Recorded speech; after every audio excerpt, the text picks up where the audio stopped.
देखिए अब नेक्स्ट जो टॉपिक अपन पढ़ने जा रहे हैं, ध्यान रहे, कार्य ऊर्जा प्रमेय अपन पढ़ चुके हैं, लेकिन वो नियत बल के लिए पढ़ी थी। अब अपन पढ़ रहे हैं इसे परिवर्ती बल के लिए। तो देखिए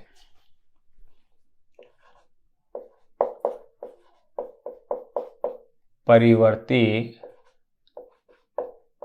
बल,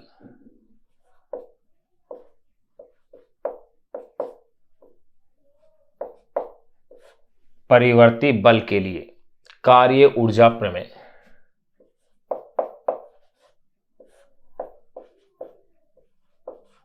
कार्य ऊर्जा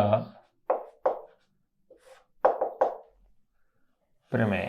देखो भाई, कार्य ऊर्जा प्रमेय के लिए सिंपल सा एक तरीका एक ही याद रखो आप। वो तरीका ये याद रखना है कि गतिज ऊर्जा यानी काइनेटिक एनर्जी का अपने पास फॉर्मूला क्या था। Kinetic energy is equal to half M V square. उसका टी के सापेक्ष अवकलन कर दीजिए आप। अवकलन करना आपको आना चाहिए। टी के सापेक्ष अवकलन कर देंगे, आपकी डेरिवेशन कंप्लीट हो जानी है। बस इतना सा छोटा सा पॉइंट आपको याद रखना है। तो देखिएगा,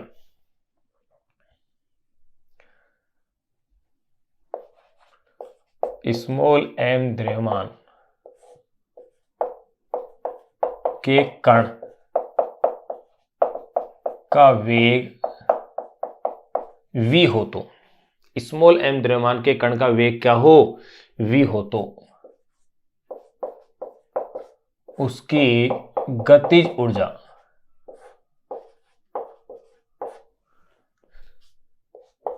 kinetic energy is equal to half M we.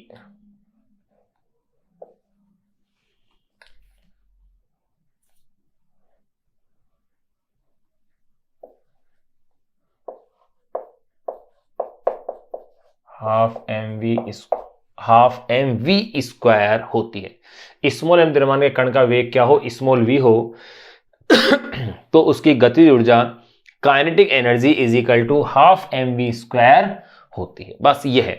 अब इस समीकरण के दोनों पक्षों का टी के सापेक्ष क्या करेंगे अपन, अवकलन कर देंगे। तो देखिएगा, उपरोक्त समीकरण के दोनों पक्षों का, उपरोक्त समीकरण के दोनों पक्षों का टी के सापेक्ष क्या कर दें अपन, अवकलन कर दें।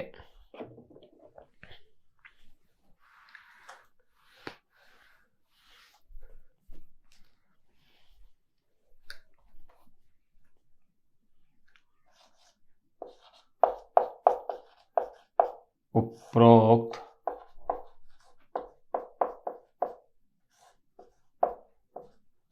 समीकरण के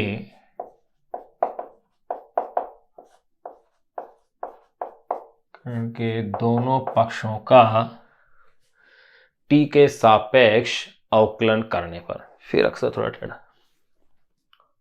का टी के सापेक्ष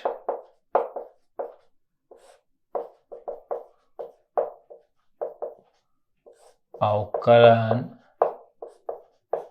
करने पर, अगर इसका टी के सापेक्ष अवकलन करते हैं तो देखिएगा d अपॉन में dt के ई यानी काइनेटिक एनर्जी, ये d अपॉन में dt हाफ एम वी का स्क्वायर। अब आपको इसका अवकलन सोल्व करना है, कुछ नहीं करना है। तो देखिएगा d अपॉन में dt kinetic energy, half M को बाहर फेंकिए, डी वी का स्क्वायर अपॉन में क्या है, डी टी। अब देखो भाई, v का स्क्वायर अपॉन में dt, अवकलन आपको पता है क्या लिखा जाएगा, इसका अवकलन हो जाएगा 2v dv अपॉन में dt, d अपॉन में dt kinetic energy, simple formula half m। अब ये v स्क्वायर का t के सापेक्ष अवकलन क्या हो जाएगा, ये लिखा जाएगा 2v, क्या लिखेंगे अपन इसे भाई, 2v dv अपॉन में dt, 2v dv अपॉन में dt। अब देखिएगा d अपॉन में dt काइनेटिक एनर्जी, यही तो चल रहे हैं अपन। अब देखिएगा यहां से 2 से 2 कैंसिल हो जाएगा, ये रह गया है mv। अब डीवी अपॉन में dt कौन होता है? त्वरण a होता है, यहां लिख दें अपन, चूंकि dv अपॉन में dt is equal to a। अब फिर आगे एक स्टेप फिर देखेगा, d अपॉन में dt काइनेटिक एनर्जी, मैं इसे MAV लिख दूं, इससे आगे की स्टेप्स वही मैं इधर लिख रहा हूं। अब आप गौर कीजिएगा, MA क्या है यहां पर? फोर्स बन जाएगा, बल। तो देखिएगा, चूंकि M into A is equal to F बल है, इसलिए D अपॉन में dt kinetic energy is equal to FV। ये इक्वेशन और मेरे पास आ गई है। अब आप फिर देखिएगा, यहां V का मतलब क्या है? dx upon dt, d upon में dt काइनेटिक एनर्जी, F को तो F रहने दें, V का मीन्स है dx अपॉन में dt। अब देखिएगा भाई, अब अपन इसे कैसे लिख सकते हैं? d काइनेटिक एनर्जी के फॉर्म में क्या कह सकते हैं? d kinetic energy is equal to F dx। ये मेरे पास इक्वेशन आ गई है। अगर मैं ये मानता हूं कि विस्थापन xi से xf के दौरान गतिज ऊर्जा उसकी ki से kf हो जाती है, यानी कि प्रारंभिक स्थिति xi से अंतिम स्थिति xf तक पहुंचने पर उसकी गतिज ऊर्जा ki यानी k इनिशियल यानी प्रारंभिक गतिज ऊर्जा से अंतिम गतिज ऊर्जा kf हो जाती है। तो अपन क्या करेंगे? इसका समाकलन कर देंगे। तो देखो, स्मॉल m द्रव्यमान के कण का वेग v हो तो देखो, यदि कण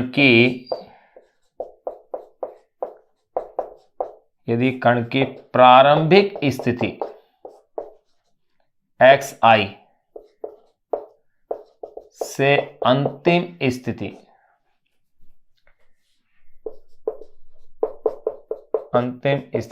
xf तक, यदि कण की प्रारंभिक स्थिति xi से अंतिम स्थिति xf तक पहुंचने पर उसकी गतिज ऊर्जा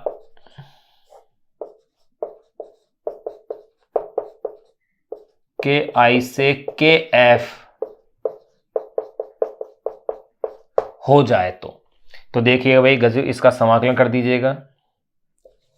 d काइनेटिक एनर्जी कहां से कहां तक करेंगे? k इनिशियल से k फाइनल तक इज इक्वल टू, इसका भी समाकलन हो जाएगा x इनिशियल से x फाइनल तक f dx। ये लो, यहां इक्वेशन आ गई है। आप एक बार इसे नोट करें, फिर इसे आगे की स्टेप्स को अपन सोल्व करते हैं। तो देखो, परिवर्तित बल के लिए कार्य ऊर्जा पर में अपन पढ़ रहे थे। स्मॉल m द्रव्यमान के कण का वेग अगर स्मॉल v हो तो उसकी गति ऊर्जा ke is equal to half mv² होती है। उपरोक्त समीकरण के दोनों पक्षों का स्मॉल t के सापेक्ष अवकलन अपन ने किया है। अवकलन किया तो अवकलन देखो हल करने पर हाफ m तो मैंने बाहर किया, v² का मैंने अवकलन किया है, तो ये क्या होगा? 2v dv अपॉन dt होगा। ये कट के ये वैल्यू आ गई मेरे पास, सारी स्टेप्स आकर के मेरे पास यहां तक इक्वेशन आ गई है। अब मैं जानता हूं कि dx का समाकलन x होता है, तो d के ई का समाकलन क्या हो जाएगा? के ई, उसकी लिमिट लगा देंगे अपन। अब देखिएगा इससे आगे के स्टेप्स को, यहां तक आप इसे नोट कीजिए।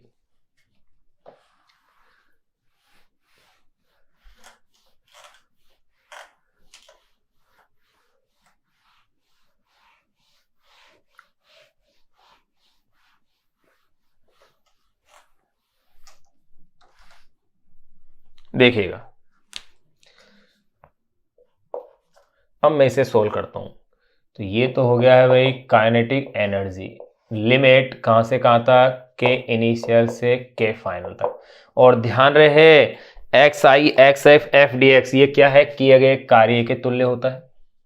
यह लिख देते हैं अपन, चूंकि समाकलन xi से xf f dx is equal to कुल कार्य। तो देखिए, अब यहां आप लिमिट पुट करते हैं तो ये kf minus ki is equal to w, यानी कि किया गया कार्य गतिज ऊर्जा में परिवर्तन के क्या होता है? तुल्य होता है। यही क्या है? कार्य ऊर्जा प्रमेय है। प्रूफ हो गई। तो देख ले, लिख दे अपन, यही कार्य ऊर्जा प्रमेय है।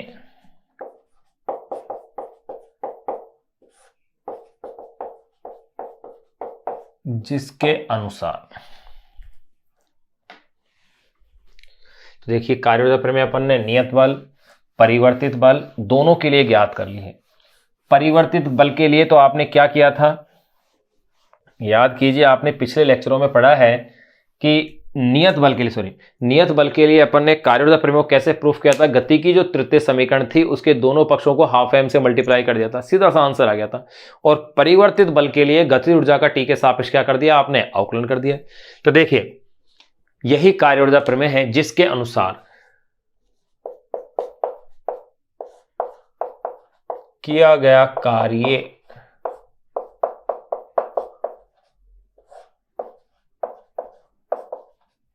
गतिज ऊर्जा में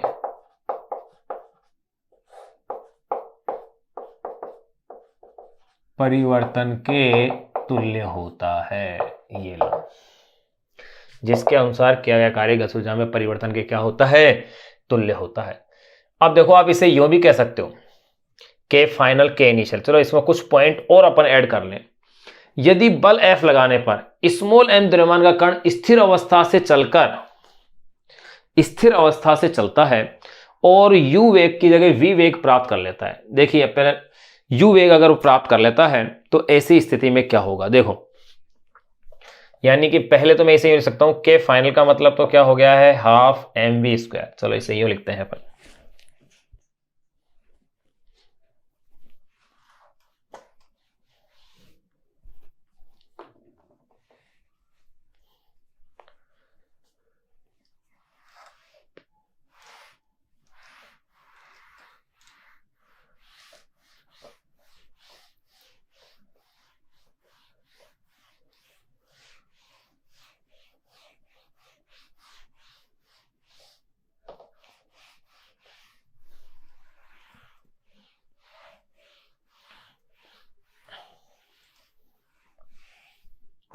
देखिएगा, यानी कि मैं यूं कह सकता हूं कि किया गया कार्य is equal to half mv² minus half mu²। यही तो कार्य ऊर्जा प्रमेय है। अब इसमें मैं 2-3 स्थितियां देख लेता हूं। अगर कण विराम अवस्था से गति प्रारंभ करता है, कण विराम अवस्था से चलकर v वेग प्राप्त करता है, तो किया गया कार्य क्या होगा। देखो, कण विराम अवस्था से चलकर v वेग प्राप्त करता है, तो अगर कण विराम अवस्था से चलकर v वेग अगर प्राप्त कर रहा है तो समीकरण क्या बनेगी। तो विराम अवस्था का मतलब u बराबर 0, इसलिए w इज इक्वल टू क्या लिखा जाएगा, हाफ mv²। यानी कि किया गया कार्य किसके बराबर होगा, गतिज ऊर्जा के बराबर होगा। यही तो होगा, किया गया कार्य किसके बराबर, गतिज ऊर्जा के बराबर, और कैसा होगा, धनात्मक। अतः किया गया कार्य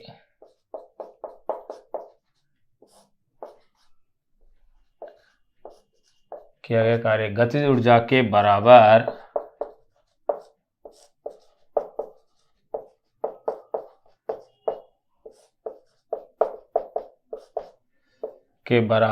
वे कैसा होगा, धनात्मक होगा। ये अपन ने चीज अपने क्लियर कर ली। अगर ये तो अपन ने पॉजिटिव वाली बात कर ली। अगर मान लो कोई वस्तु चल रही है और उसका कण का वेग घट रहा है, कोई वस्तु गतिमान है और उसका वेग घट रहा है, जैसे कोई वस्तु u वेग से चलकर s दूरी तय करने के बाद रुक जाती है, तो देखो,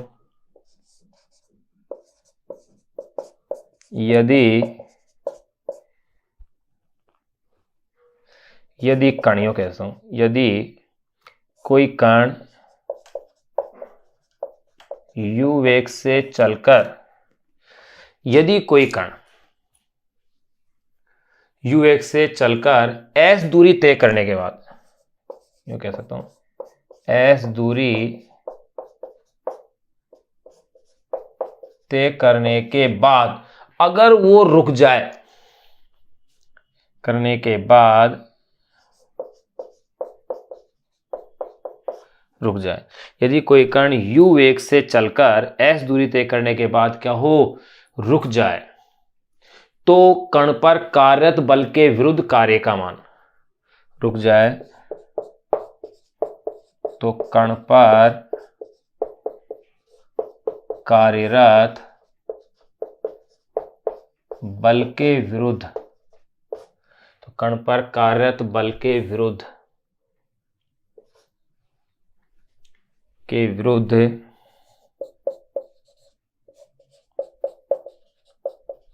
बल के विरुद्ध कार्य का मान, देखो क्या होगा, W is equal to half M, अंतिम वेग तो क्या हो गया है, 0 के रुक गया है, और प्रारंभिक क्या था, हाफ एम यू स्क्वायर, यानी कि W is equal to minus half M U square. रखना गतिज ऊर्जा ऋणात्मक नहीं है, कार्य ऋणात्मक है, तो अपन क्या कह सकते हैं, तो यूं कह सकते हैं कण का वेग घट रहा हो, यानी कि तो किए गए कार्य का जो मान है, तो कण पर कार्यरत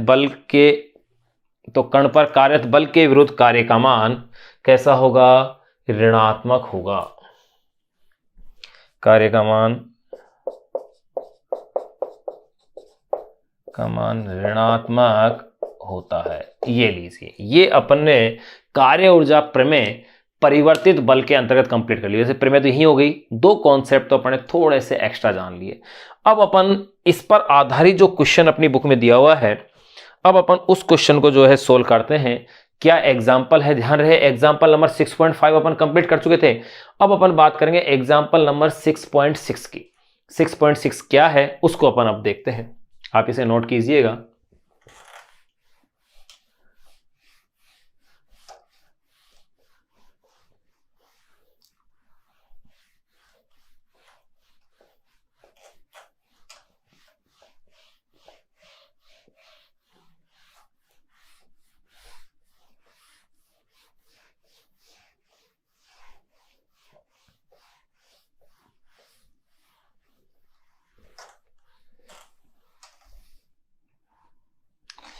देखिए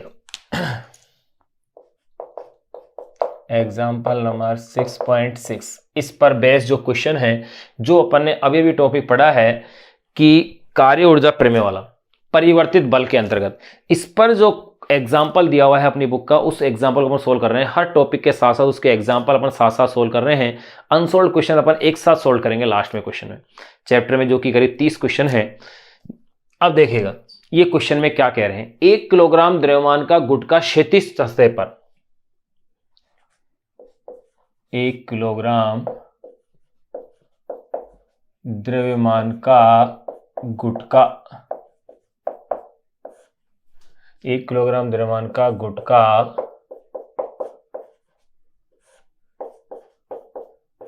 क्षैतिज सतह पर, 1 किलोग्राम द्रव्यमान का गुटका क्षैतिज सतह पर 2 मीटर प्रति सेकंड की चाल से चलते हुए, क्षैतिज सतह पर 2 मीटर प्रति सेकंड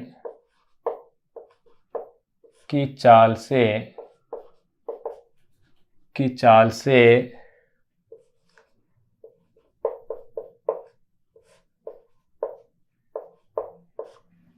चलते हुए 2 किलोग्राम द्रव्यमान का गुटका क्षैतिज सतह पर 2 मीटर प्रति सेकंड की चाल से चलते हुए x is equal to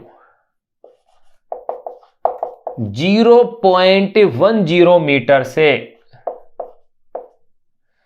x is equal to 0.10 metre से x इज इक्वल टू 2.01 से x is equal to 2.01 metre के खुरदरे हिस्से में प्रवेश करता है,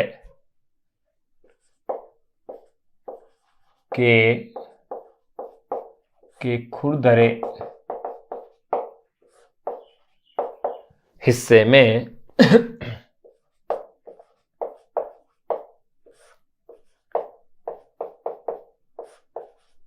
हिस्से में क्या करता है, ये प्रवेश करता है। ये क्वेश्चन में दे दिया। तो ये पूछ क्या रहे हैं, गुटके पर लगने वाला, अच्छा एक मान और दे रखा है, गुटके पर लगने वाला मंदक बल इस क्षेत्र में,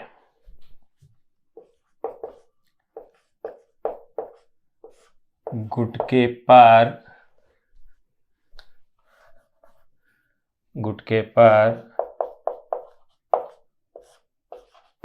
लगने वाला मंदक बल, गुटके पर लगने वाला मंदक बल इस क्षेत्र में x के व्युत्क्रमानुपाती है। मंदक बल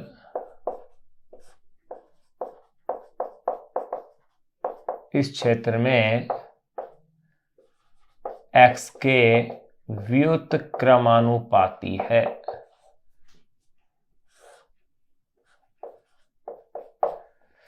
गुटके पर लगने वाला मंदक बल इस क्षेत्र में x के क्या है, व्युत्क्रमानुपाती है। और इस बल को इस तरह से दिया है भाई इन्होंने, Fx, x से भी शो करो, किसे कह दो, x दूरी पर है इसलिए, माइनस k अपॉन में x, ये इस तरह से कहा है।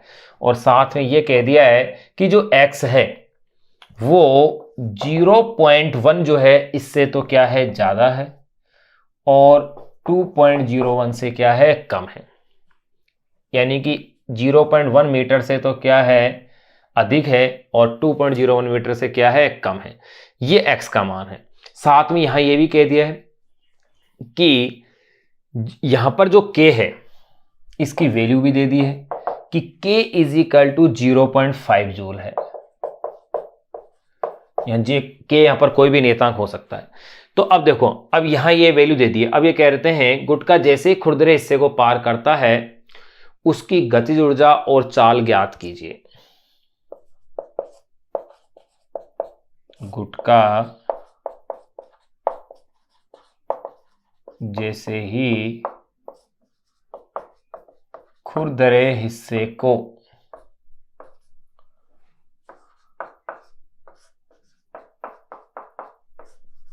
पार करता है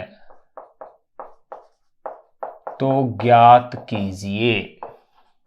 ये लो भाई, नंबर फर्स्ट पहले ज्ञात करवा रहे हैं ये गतिज ऊर्जा। नंबर फर्स्ट अपन को क्या ज्ञात करनी है, उसकी गतिज ऊर्जा। नंबर सेकंड ज्ञात करनी है अपन उसकी चाल। तो ज्ञात कीजिए, नंबर फर्स्ट गतिज ऊर्जा, नंबर सेकंड चाल। ये दोनों अपन को इस क्वेश्चन में क्या करनी है भाई, ज्ञात करनी है। देखो, गतिज ऊर्जा और चाल, इन दोनों के मान अपन को इस सवाल में ज्ञात करने हैं। अब इस क्वेश्चन को अपन सोल्व करते हैं। देखो, बहुत ही अच्छा क्वेश्चन है अगर तरीके से आप हल करते हो। देखिए, आपको सबसे पहले क्वेश्चन के डाटा लिखने हैं। 1 किलोग्राम यानी कि m is equal to 1 kg, 1 kilogram द्रव्यमान आपको इस क्वेश्चन में दिया हुआ है। फिर प्रारंभिक वेग, ये तो 1 किलोग्राम दे दिया है, 2 मीटर प्रति सेकंड की चाल से, यानी कि v इनिशियल मुझे दिया हुआ है 2 मीटर प्रति सेकंड की चाल से चलते हुए इतने से इतने तक, यानी कि x इनिशियल भी दिया हुआ है मुझे, और क्या दिया हुआ है, x फाइनल भी दिया हुआ है। चलो ये भी काम हो गया, इतने से इतने मीटर तक के। अब देखिएगा भाई, मुझे तो क्या करना है, ये क्वेश्चन में क्या क्या मुझे दे रखा है वो मैंने लिख लिया है। fx इज इक्वल टू भी मेरे पास आ गया है, माइनस k अपॉन में x ये दे रखा है। कार्य की मुझे इसमें क्या करनी है, गणना करनी है। तो देखो, जिस हिस्से में fx इज इक्वल टू 0 है वहां गुटका एक समान चाल से गति करेगा भाई, जहां पर ये बल का मान 0 है। तो मैं कह सकता हूं जिस हिस्से में x इज इक्वल टू 0 दे दिया है वहां गुटका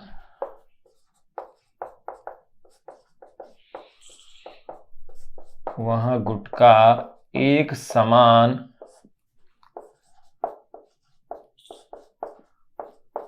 चाल से गति करेगा। ये लो, एवं ये तो एक समान चाल से गति करेगा। अगर लेकिन बात की जाए खुरदरे हिस्से में किया गया कार्य निकालें, तो अब देखो खुरदरे हिस्से में, और इसी के लिए पूछा है भाई, खुरदरे हिस्से में किया गया कार्य, अगर मैंने मान लिया कि रफ सरफेस है वो, यानी कि WR रफ के लिए, तो देखो कार्य क्या लेंगे अपन, FdX। लिमिट कहां से कहां तक है, 0.10 से 2.01 तक। अब इसको आपको केवल क्या करनी है, इसकी समाकलन हल करनी है। अब इसमें पहले आप देखो इसकी वैल्यूज पुट कर लीजिए, 0.10, 2.01, f की वैल्यू कितनी है, -k/x ये dx। फिर आगे देखिएगा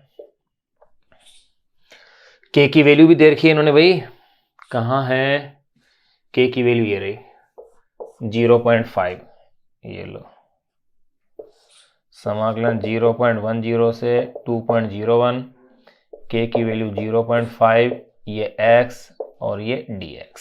बस अब आपको केवल इसकी समाकलन को हल करना है। तो देखो भाई WR इज इक्वल टू -0.50, 0.1 से 2.01, 1/x dx, integration of 1/x dx। ध्यान रहे समाकलन का फॉर्मूला 1/x dx का समाकलन क्या लिखते हैं अपन, log ex, जहां e आधारीय गुणांक होगा। यहां आपको ये फॉर्मूला ध्यान रखना है भाई, ये आपके 12th में भी रेडियोएक्टिविटी के अंदर काम आएगा ये फॉर्मूला। तो ध्यान रहे समाकलन अगर 1/x dx है तो उसका क्या लिखेंगे अपन, log ex, जहां आधारीय गुणांक क्या होगा, e है।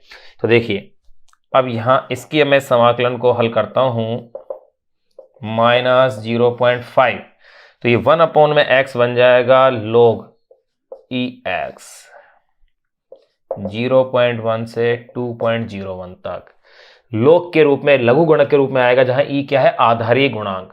अब देखिएगा, अब इसको अपन फिर सिंपल सोल्व करते जाएं, सिंपल मैथमेटिक्स की तरह,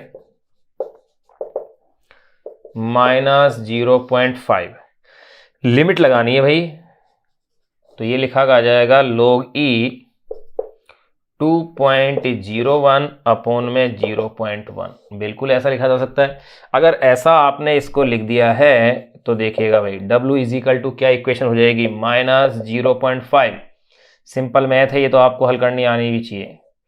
log e 2.01 और 0.1 यानी कि 20.1 हो गया है, तो 20.1 WR इज इक्वल टू मेरे पास आ गया है -0.5 log e 20.1। यहां तक कि मेरे पास ये इक्वेशन आ गई है। अब इससे आगे की इक्वेशन को मैं इसमें अब सोल्व करता हूं। देखो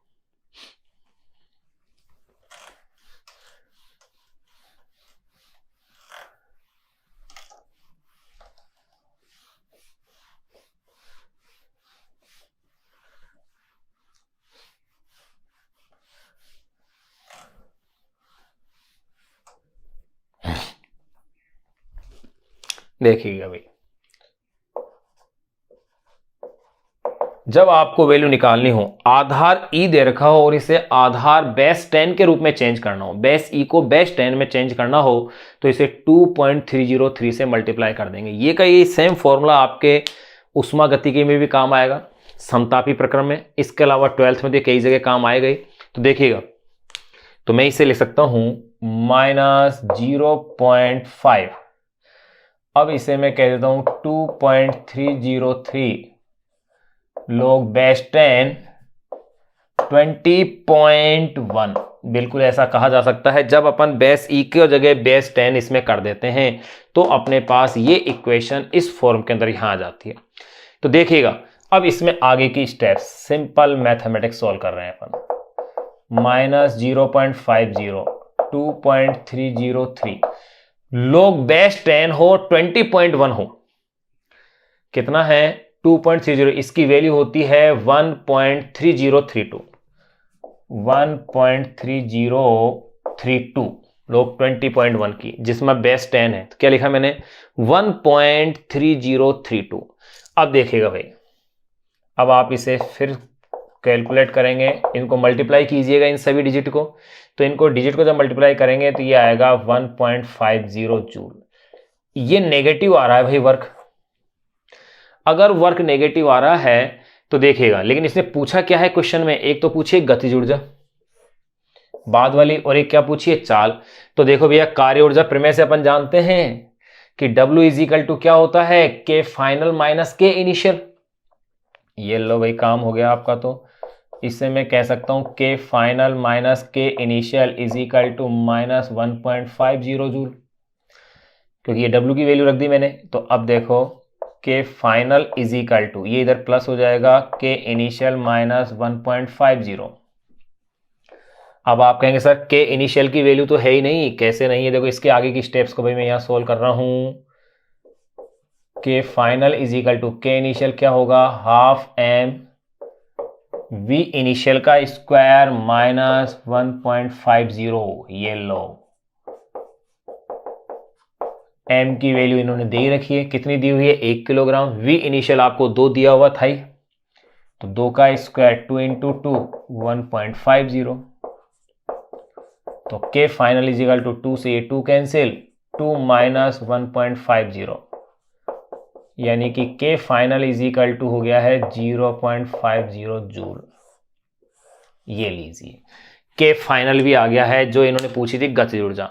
फिर इन्होंने इसके साथ साथ पूछी है इसकी चाल। तो देखो क्वेश्चन के लिए आपको जो चीज ध्यान रखनी है वो एक तो ये ध्यान रखना है कि अगर समाकलन 1/x dx हो तो इसे अपन क्या लिखते हैं, log ex के रूप में। और अगर लिमिट a से लेकर के b तक हो तो आप इसकी लिमिट लगा दीजिए a से b, और ये बन जाएगा log e b/a। ये एक समाकलन का फॉर्मूला आपको यहाँ ये याद रखना है। बाकी log की वैल्यू तो आपको log टेबल से मिल जाती है, या फिर क्वेश्चन में साथ साथ आपको दी हुई होगी। log 2, log 3, log 10 तक के मान आप ध्यान रखो, उसके बाद तो अपन कैलकुलेट इसको कर ही लेते हैं। यहां एक बार आप इस क्वेश्चन को नोट कीजिए। अब मैं इसमें कैलकुलेट करूंगा इसमें चाल। देखो भाई गतिज ऊर्जा तो अपन ने इसकी कैलकुलेट कर ली है।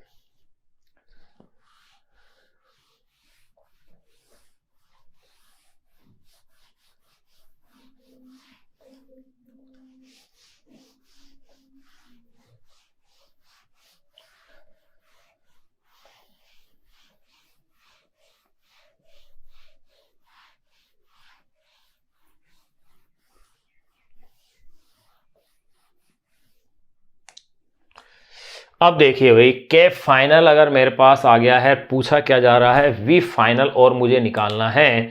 तो देखिएगा हाफ एम वी एफ का स्क्वायर इज इक्वल टू 0.50। तो वी एफ का square is equal to 0.50 upon में 2 अपॉन में एम, सॉरी 0.50 इंटू 2 अपॉन में एम। तो v final is equal to root of 0.50 into 2 upon में m। ये लो इसके अंदर वैल्यूज पुट कीजिए, 0.50 इंटू 2, m की वैल्यू 1 है, 0.50 ये तो हो गया है 1 अपॉन में 1, यानी कि 1 मीटर पर सेकेंड। ये लो भाई अंतिम वेग भी अपने पास क्या हो गया है, इसका कैलकुलेट हो गया। यहां अपन ने ये क्वेश्चन नंबर जो था एग्जाम्पल नंबर 6.6 ये अपन ने सोल्व कर लिया है। अब इसके बाद है अपने पास स्थितिज ऊर्जा की अभिधारणा, जो बुक की हेडिंग है अपने टॉपिक की, वो है स्थिर ऊर्जा की अभिधारणा। तो अब देखो भाई स्थिर ऊर्जा की अभिधारणा यानी स्थिर ऊर्जा के बारे में अपन को पॉइंट डिस्कस करने हैं। तो इसके लिए स्थिर ऊर्जा से पहले एक शब्द बार बार काम आएगा, संरक्षी बल। तो अपन पहले संरक्षी और असंरक्षी बल को जान लें, जो कि टॉपिक के बीच में दे रखा है, हेडिंग के रूप में नहीं है अपनी बुक में। कंटेंट्स तो अपनी बुक का हिस्सा है, लेकिन अपन उसे अलग टॉपिक के रूप में लिख देते हैं कि संरक्षी और असंरक्षी बल होते क्या हैं, उसे अपन क्लियर कर लेते हैं। तो नेक्स्ट जो टॉपिक पढ़ेंगे अपन संरक्षी और असंरक्षी बल, और उसके बाद फिर स्थिर ऊर्जा की अभिधारणा, और फिर उसके बाद किसी स्प्रिंग की स्थिर ऊर्जा और गुरुत्वीय स्थिर ऊर्जा, इन दोनों की वैल्यू अपन कैलकुलेट करेंगे।